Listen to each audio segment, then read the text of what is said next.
Okay, so if you've been paying attention to the Saturday night headlines on Hockey Night in Canada, you would have seen Elliotte Friedman give the update that Calgary defenseman Noah Hanifin is going to the market.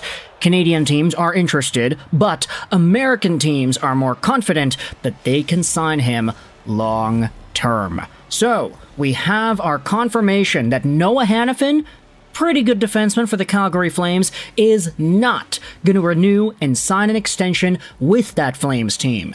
He'll be heading over to the market, he'll probably get traded sometime in the next few days here, and around the continent. Canadian teams are involved, American teams are involved, and they have more of an inkling that he'll re-sign with them.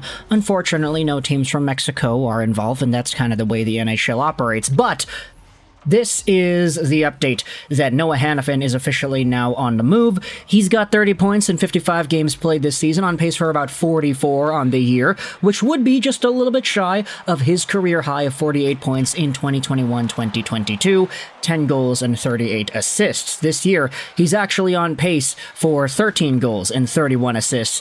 Surely you could say that may change once he goes to a different team, but for Noah Hanifin, a fairly solid left-handed defenseman, 6'3", 216, signed to the end of this season, making $4.95 million a year, you can definitely say that there is tremendous value here in this player.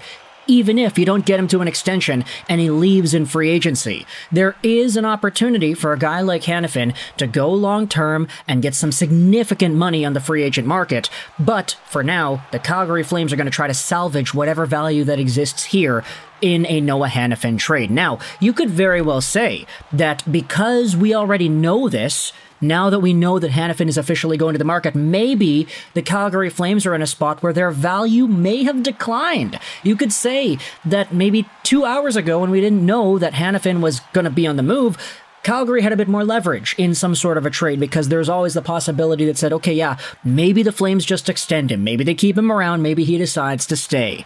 But as we had seen out of the Tyler Toffoli's of the world, as we had seen out of the Elias Lindholms, as we may be seeing with the Chris Tanevs and the Markstroms, and I guess Hanifin now too. The only one that didn't do that was Mikael Backlund, but as we have seen with every other pending UFA with this team, they're all going.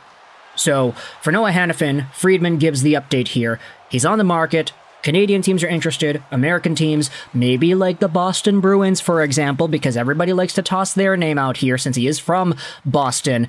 Maybe these are going to be the teams that have more of a shot of getting Hanifin, and thus, maybe the highest likelihood of being able to give the Calgary Flames more than what other teams could.